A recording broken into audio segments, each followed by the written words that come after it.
नमस्कार, स्वागत है आपका मेरे YouTube चैनल जैस क्रिएटिविटी में। आज हम आपके सामने जो बीएड सेकेंड ईयर से सिलेबस के अंतर्गत जो टॉपिक लेकर के आए हैं वो है हमारा मानकीकृत और अमानकीकृत, जिसके अंदर निर्देशन में प्रयुक्त तकनीकी है, उसके अंदर ये पॉइंट हमारा आता है और ये बहुत ही इंपॉर्टेंट होता है। वैसे तो ये हमारा साइकोलॉजी के अंदर आता है, लेकिन हमारा निर्देशन और परामर्श के अंतर्गत जो है ये पॉइंट रखा गया है, तो हम इसको बहुत संक्षिप्त रूप में समझाएंगे। जब कभी साइकोलॉजी की हम क्लास लेंगे तब हम इसको आपको एक डिटेल में समझाने की कोशिश करेंगे। तो यहाँ पर हम ये देखते हैं, एक चीज और मैं आपको बता दूं कि ये काफी लंबा पॉइंट है हमारे सिलेबस के अकॉर्डिंग, लेकिन हमने इसको बहुत शॉर्ट कर दिया है और उसको आसानी से समझाने की कोशिश की है, इसीलिए हमने इसको शॉर्ट बना दिया है। लेकिन बहुत सी चीजें ऐसी हैं जो हमें इंडिविजुअल रखी गई हैं सिलेबस में, तो हमने इसको यहाँ पर एक ही पॉइंट में समाहित कर दिया गया है। तो आइए हम अपनी क्लास को शुरू करते हैं। जैसे कि आप सभी देख रहे हैं कि मानकीकृत एवं अमानकीकृत परीक्षण होता है हमारा, जो कि इसके अंदर व्यक्तित्व मापन की जो विधियां होती हैं उसके अंतर्गत ये आता है। अब व्यक्तिगत मापन की जो विधियां होती हैं वैसे तो वो 4 होती हैं हमारी, लेकिन हमने यहाँ पर इसको 3 के अंदर रखा है आपको समझाने के लिए। तो यहाँ पर जैसे सबसे पहले आता है अमानकीकृत, तो यहाँ पर ये हम इसको गैर मानकीकृत के नाम से भी जानते हैं, जिसको कहते हैं आत्मनिष्ठ यानी स्वयं के द्वारा।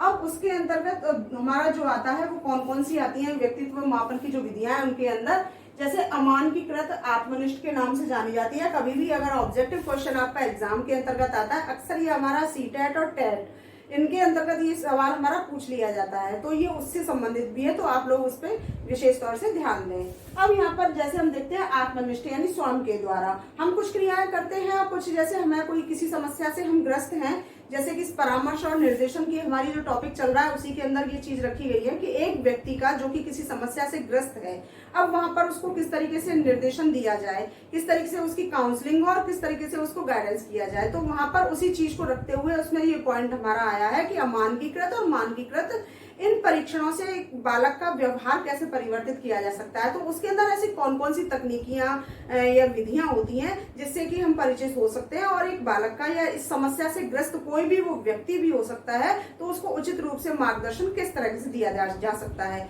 तो उसी चीज से यहाँ पर संबंधित है कि अमानकीकृत यानी कि आत्मनिष्ठ। इसके अंतर्गत हमारी कुछ विधियां आती हैं, जैसे कि प्रश्नावली है, साक्षात्कार है, आत्मकथा है, अवलोकन है, अनुसूची है, ऐतिहासिक है, समाजमिति है, या समाजमिति यानी कि व्यक्ति की लोकप्रियता संबंधित जानकारी, क्योंकि व्यक्ति समाज में रहता है, वो किस पद पर है, क्या उसकी हैसियत है, इस तरीके से उसकी एक पदीय संबंधित जो जानकारी होती है उस चीज से अवगत कराना। अब यहाँ पर बहुत सारी हमारी विधियां दी गई हैं, जैसे प्रश्नावली में प्रश्नों के माध्यम से किया जाता है, साक्षात्कार में फेस टू फेस बैठ करके हम कुछ प्रश्न पूछते हैं। तो इस तरीके से बहुत सारी विधियां आती हैं जो कि हमारी यहाँ पर अमानकीकृत आती है, जो कि आत्मनिष्ठ होता है, जो यानी कि स्वयं के द्वारा। अब स्वयं के द्वारा इसमें बालक की समस्या होती है, तो बालक स्वयं के द्वारा इस चीज को प्रकट करने की कोशिश करता है, क्या समस्या है। और एक जो परामर्शदाता होता है या निर्देशक होता है, वो इस चीज को जानने की कोशिश करता है कि जो समस्याग्रस्त बालक है या व्यक्ति है उसके अंदर कौन सी ऐसी समस्या है, जिस समस्या का निदान किया जाए तो वो कौन सी ऐसी टेक्निक लगाई जाए जिससे कि उसकी समस्या का समाधान किया जा सके।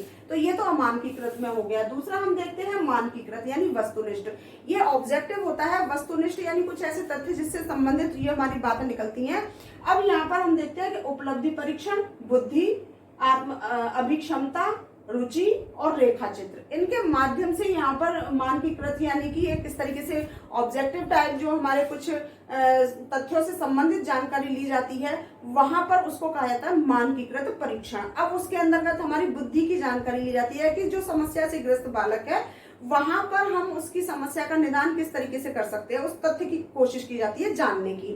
तो यहाँ पर उसकी बुद्धि का परीक्षण होता है, उसकी उपलब्धि कितनी उसके अंदर कैपेसिटी है, कितनी उसके अंदर योग्यता है, अभिरुचि है उसके अंदर, अभिक्षमता है, रेखा चित्र है, उसके दिमाग में कौन कौन से ऐसे विचार आ रहे हैं जिसके माध्यम से उसकी समस्या तक पहुंचा जा सकता है, तो वो जानने की कोशिश की जाती है। जैसे कि इसके अंदर जो कि अर्जित ज्ञान परीक्षण है, बालक कितना अंदर जो समस्या से ग्रस्त जो व्यक्ति होता है या बालक होता है, वो यहाँ पर कितना ज्ञान उसने अपने अंदर कितना ज्ञान जो है अर्जित किया है, सीखा है, ग्रहण किया है। और तत्परता या योग्यता उसके अंदर कितनी है और तत्पर कितना है, वो किसी भी कार्य को करने के लिए कितना तत्पर है और उसके अंदर कितनी कैपेसिटी है, फिर उसकी क्षमता और रुझान कितना है उसका। किसी व्यक्ति के लिए आगे बढ़ने की कोशिश अगर की जाए, उसको उचित रूप से अगर गाइडेंस किया जाए तो वो कितना आगे बढ़ने की कोशिश कर सकता है। तो उस चीज को यहाँ पर रखा गया है हमने मानकीकृत वस्तुनिष्ठ जिसको कहा जाता है। तीसरा हम देखते हैं यहाँ पर प्रक्षेपी विधियां। इनके माध्यम से क्या होता है, ये वो विधियां होती हैं जिसके माध्यम से बालक को गहराई से जानने की कोशिश की जाती है। यहाँ पर कुछ इस तरह से साइकोलॉजी के कुछ टेस्ट होते हैं जिसके माध्यम से बालक का व्यक्तित्व परीक्षण किया जाता है कि उस बालक का व्यक्तित्व क्या है। अब इसके अंदर कौन कौन सी विधियां आती हैं, जैसे कि खेल विधि के माध्यम से, अगर बालक खेल में रुचि रखता है तो उसको खेल के माध्यम से, तो उसे किस खेल में ज्यादा इंटरेस्ट है उस खेल को जानने की कोशिश की जाए। दूसरी बात है, अगर वो खेल के साथ ही अगर अच्छे से ज्ञान अर्जित कर लेता है तो उसको उसी टेक्निक के आधार से हम शिक्षण दे सकते हैं। दूसरा इसमें आता है साइकोड्रामा। तो यहाँ पर मैंने अभी ये आपको बताए हैं, इनको मैं अच्छे से बताऊंगी। को कुछ इस तरीके से प्ले किए जाते हैं जिसके अंदर व्यक्तिगत समस्याएं जो होती हैं उसको पता लगाने के लिए कि समूह का एक नक्शा बनाकर जिसमें नाटक, कल्पनाएं, स्वप्न आदि की अभिव्यक्ति का पता लगाया जा सकता है। जैसे कि साइकोड्रामा वो चीज होती है कि व्यक्तियों के अंदर बहुत सारी चीजें ऐसी होती हैं कि वो किसी समस्या से ग्रस्त होते हैं परंतु वो उस चीज को जाहिर करने की कोशिश नहीं करते हैं। अब यहाँ बहुत सारी समस्याएं होती है तो यहाँ पर उनको उसकी समस्या से बाहर निकालने के लिए कुछ इस तरह की विधियों का प्रयोग किया जाता है, जैसे कि उसके अंदर किसी नाटक का एक व्यू रचना जो करते हैं, किसी नाटक की रचना की है, किसी कविता की रचना की है, कोई ऐसा यहाँ पर एक समूह का एक कोई भी नक्शा बना करके रख दिया, कुछ कल्पनाएं दे दी, कुछ स्वप्न के आधार पर उसे जानने की कोशिश की कि आपने क्या देखा है, कैसे देखा है, आप बार बार क्या देखते हो, इस तरीके से जानने की बहुत सारी कोशिश की थी आपने। मैं इसमें एक उदाहरण भी मैंने रखा हुआ है कि एक फिल्म है ओम शांति ओम, सभी जानते हैं। उसके अंदर जो है यहाँ पर आपने देखा होगा कि जब शाहरुख खान जो है एक अपनी याददाश्त आती है उनकी पूर्व जन्म की, उसमें बताया गया है, तो उसके आधार पर वो जो है बहुत कुछ जानने की कोशिश करते हैं और धीरे धीरे जो एक विलेन जो था उससे जानने की कोशिश करते हैं कि ये इसने अपना मतलब जुर्म जो है वो खुद कबूल कर ले। इस वजह से उन्होंने एक नाटक की व्यू रचना की थी और फिल्म बनाने के लिए, तो वहां पर उसने अपना जुर्म जो है खुद कबूल किया। तो इस तरीके से कुछ भी एक समस्याग्रस्त जो व्यक्ति होता है उसकी समस्या को जानने के लिए कुछ इस प्रकार की व्यू रचना की जाती है जिससे कि वो अपनी समस्या से उभर सके और उसको जो भी समस्या है उसको प्रकट कर सके। तो इस तरीके से यहाँ पर हमने देखा था। दूसरी चीज एक और है, इसको अंत में बताते हैं अभी आपको, कि क्ले मॉडलिंग, कुछ मिट्टी के इस तरीके से बर्तन तैयार करना या कोई भी मॉडल तैयार कर सकते हैं, कोई वर्ड तैयार कर सकते हैं। जो भी बच्चे का इंटरेस्ट है वो उस चीज को आराम से बना सकता है। हम लोग ने बचपन में भी सबने किया होगा अक्सर कि हम लोग अगर नदी किनारे गए हैं या कहीं ऐसे गए हैं कि जहाँ पर हमने देखी बालू है तो हमने पैर रखा, पैर के ऊपर चारों तरफ बालू लगाई, एक घर बनाया इस तरीके से। ये सारी क्या है, हमारी एक कलाकारी होती है। तो उसको अंदर की जो कलाकारी है उसको बाहर निकालने की चेष्टा की जाती है। ये सारी चीजें हमारी अचेतन मन में होती है तो उसको चेतन मन में लाने की कोशिश की जाती है। तो वो चीज होती है यहाँ पर हमारी क्ले मॉडलिंग। और वाक्य पूरा करना, कुछ ऐसे पंक्तियां दे दी जाती हैं जिसको हम फिलअप्स कहते हैं कि यहाँ एक सेंटेंस रख दिया और उसमें हमने एक या दो वर्ड उसमें से निकाल दिए और वहां पर हमने कहा इस सेंटेंस को पूरा करो। तो वहां पर कहा जाता है कि वाक्य पूरा करना। इस तरीके से कुछ सेंटेंस क्लास के अंदर दे दिए जाते हैं या किसी भी व्यक्ति को जो कि समस्या से ग्रस्त है उस बालक को दे दिए जाते हैं और वहां पर वो उनकी पूर्ति करता है कि इसके अंदर क्या आएगा। इसके अंदर बहुत सारी वर्ग पहेली भी इस तरीके से आती है, उनको पूरा करना होता है। तो वो ही चीज इसके अंतर्गत है प्रक्षेपण विधियों के अंतर्गत। अब इसके अंदर आता है एक रोषाशाही धब्बा परीक्षण। ये बहुत ही इंपॉर्टेंट होता है हमारे लिए, हमारी साइकोलॉजी का एक कह सकते हैं कि ये रीढ़ की हड्डी है और यहाँ पर ये इसमें से कुछ ना कुछ क्वेश्चन जरूर आता है। तो यहाँ इसके विषय में मैंने आपको थोड़ी सी डिटेल बता देती हूँ कि जैसे ये हरमन रोरशा जिन्होंने भी शाही धब्बा परीक्षण को प्रयोग किया था और इन्होंने ये 1921 में, यहाँ पर ये 1921 में इस चीज का परीक्षण किया था। अब इसके अंदर से 3 प्रकार के धब्बे बताए गए थे जिसमें कि हमें पूरे बताए गए हैं, जैसे 10 इसमें बताए गए हैं 10 कार्ड। तो 5 पूरी तरह के कार्ड होते हैं जिसमें एक 5 जो कार्ड होते हैं वो पूरी तरह से काले होते हैं। तो यहाँ पर 5 पूरी तरह से काले होते हैं, काले कार्ड होते हैं।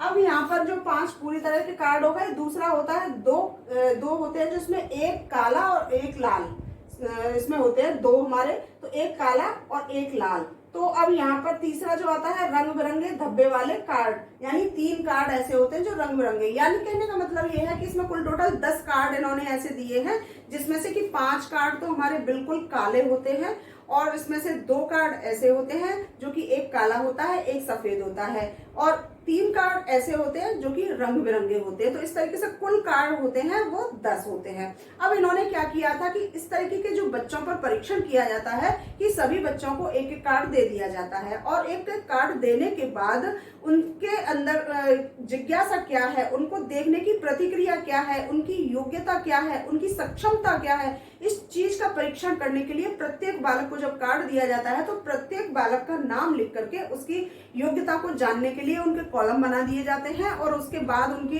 जो भी योग्यता है आंकने के लिए यानी मूल्यांकन करने के लिए उसको नीचे उतार दिया जाता है उसके नाम के आगे। अब उनसे ये प्रश्न पूछा जाता है कि आपको जो भी कार्ड दिए गए हैं इन कार्डों में आप क्या देख रहे हो, तो ये उनकी क्षमता है। तो उसके अंदर जो भी उनको आकृति दिखाई दे रही है उस आकृति को हम उस कार्ड को बालक आड़ा टेढ़ा तिरछा ऊपर नीचे घुमा करके किसी भी तरीके से देख सकता है।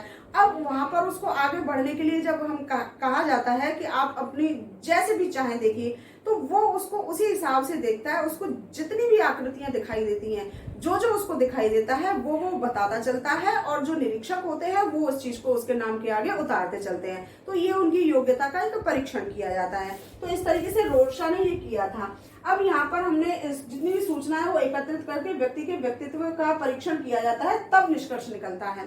तो ठीक उसी तरीके से जैसे कि हमें बताया कि हर कार्ड में देख करके बालक अपनी योग्यता को खुद प्रदर्शित करता है, और उसका निष्कर्ष जो है वो एक निरीक्षक जो है वो आराम से निकाल देता है। तो यहाँ पर ये जो है हमारी हरमन रोडशा का हो गया प्रक्षेपण विधियों के अंतर्गत। अब हम ये देखते हैं कि प्रक्षेपण विधियों द्वारा अचेतन मन का ज्ञान किया जाता है, जिसमें भिन्न भिन्न विचार संकेत समाहित रहते हैं। हम यहाँ कहने का तात्पर्य केवल एक ही है कि प्रक्षेपण विधियों के माध्यम से जो व्यक्ति के अंदर बहुत सारी चीजें ऐसी होती है कि मानव बुद्धि के अंदर बहुत सारे विचार ऐसे होते हैं जो कि उसके अचेतन अवस्था में चले जाते हैं। तो वहां जैसे हम कुछ दैनिक हमारी दिनचर्या के अंदर बहुत सारी घटनाएं घटित होती हैं, लेकिन हमें ये हर बातें याद नहीं रहती क्योंकि वो हमारे अचेतन अवस्था में चली जाती हैं। चेतन अवस्था में रहती हैं, हम उसी के ऊपर अपनी चहल पहल करते रहते हैं। लेकिन जब कभी किसी घटना से संबंधित कोई तथ्य निकल करके आया तो जो अचेतन अवस्था में हमारी बातें दबी हुई थी उसको तुरंत निकाला जाता है। तो यही चीज प्रक्षेपण विधियों के अंतर्गत आती है। हम लोग बचपन में भी देखते थे कि आसमान के, अभी भी देखते हैं बच्चे तो, कि जैसे आसमान में विभिन्न प्रकार की बादलों की आकृतियां बन जाती हैं। कभी हम कहते हैं कार बन गई, कभी हम कहते हैं कुछ बन गया। तो ये इस तरीके से एक प्रक्षेपण विधि है जिसके माध्यम से हम आकृति को पहचान करके उसकी एक हमारी क्षमता जो है उसको पहचानते हैं उसकी योग्यता के आधार पर कि ये क्या चीज है। तो वही चीज प्रक्षेपण विधियों के अंतर्गत आता है। इसकी चौथी विधि भी होती है, लेकिन अभी हम उस चीज का विवरण यहाँ पर नहीं दे रहे हैं। हम केवल यहाँ पर 3 विधियों का हमने आपको बताया है, मानकीकृत, अमानकीकृत और प्रक्षेपण विधियां। इन सब चीजों को ये हमने देखा और एक साथ जो हमारे सिलेबस के अंदर है, क्योंकि ये हमारा सेकंड लास्ट पॉइंट है हमारे इस चैप्टर का, इसके बाद हमारी यूनिट समाप्त हो जाएगी, यानी ये इस पेपर का जो सिलेबस है वो कंप्लीट हो जाएगा। तो एक वीडियो और रह गई है हमारी, लेकिन हर पॉइंट को हम अलग अलग रखते हैं। जैसे कि प्रश्नावली का अलग वीडियो बनाते, साक्षात्कार का अलग बनाते, अवलोकन का अलग बनाते, तो उस तरह से हमारा बहुत समय खराब होता। हमने एक ही वीडियो में इस चीज को रख दिया क्योंकि अमानकीकृत में हम देखते हैं यहाँ पर आत्मनिष्ठ में, तो वो सारी चीजें हमारी इसी पॉइंट के अंदर आ गई है। प्रश्नावली, साक्षात्कार, आत्मकथा, अवलोकन, अनुसूची, ऐतिहासिक, समाजमिति, व्यक्ति की लोकप्रियता। तो जितनी भी चीज है, चाहे वो ऐतिहासिक से संबंधित बातें हो उसकी जानकारी लेना, चाहे समाज से संबंधित हो उसकी जानकारी लेना, चाहे हमारी कोई भी ऐसी गतिविधि हो जो कि अचेतन अवस्था में उसकी जानकारी को निकाल करके बाहर रखना, ताकि बालक की बुद्धि, योग्यता ये क्या है इसका परीक्षण आसानी से किया जा सकता है। तो ये अमानकीकृत में आता है, जो कि आत्मनिष्ठ या गैर मानकीकृत के नाम से उस चीज को हम जानते हैं। और मानकीकृत में हमने उसका बुद्धि, योग्यता इत्यादि जो है उस चीज का परीक्षण किया जाता है, तो वो मानकीकृत होता है, यानी कि ऑब्जेक्टिव या वस्तुनिष्ठ। और तीसरा प्रक्षेपी विधियां जो होती हैं उसमें विभिन्न प्रकार की जो अचेतन अवस्था में हमारी बातें होती हैं जो दबी हुई होती हैं, जब चेतन अवस्था में जब वो बातें आती हैं तो उस चीज से योग्यता का आभास लगाया जाता है। तो इस तरह से वो सारी विधियां हमारी है, जिसमें रोरशा हरमन रोरशा जो है उसके नाम से विख्यात है, जो 1921 के अंतर्गत इस चीज को रखा गया था। तो वो प्रक्षेपण विधि के अंतर्गत आता है। तो यहाँ पर आज मैंने इस वीडियो के अंदर आपको यही बताने की कोशिश की है कि मानकीकृत, अमानकीकृत और प्रक्षेपण विधियां कौन कौन सी होती हैं और उसके अंदर कौन कौन सी विधियां आती हैं या तकनीकी आती हैं, और बहुत आसानी से समझाने की कोशिश की है और एक ही वीडियो में समझाने की कोशिश की है। तो उम्मीद करती हूँ आपको ये समझ में आई होगी। अगर नहीं आई है तो मुझे फिर से बता सकते हैं, मैं इस चीज को एक एक करके आपको फिर से एक्सप्लेन कर सकती हूँ। तो यहाँ पर आपसे यही उम्मीद है कि अगर पसंद आई है तो प्लीज आप मेरी वीडियो को लाइक जरूर कीजिए, और जिनको इसकी आवश्यकता है वहां तक इसको शेयर अवश्य कर दीजिए। चाहे वो सीटेट कर रहे हो, चाहे टेट कर रहे हो, चाहे वो बीएड कर रहे हो, चाहे उनका 4th सेमेस्टर हो, चाहे 2nd ईयर हो, चाहे 1st ईयर हो। तो जिनको इसकी आवश्यकता है वहां पर इसको आप अवश्य शेयर कर दीजिए। और जो पहली बार मेरे चैनल पर आए हैं प्लीज मेरे चैनल को सब्सक्राइब कर लें, साथ में जो बेल आइकॉन है उसको भी प्रेस कर दें ताकि हर नोटिफिकेशन उनको समय से मिल सके। वीडियो देखने के लिए आप सभी का बहुत बहुत धन्यवाद। नमस्कार।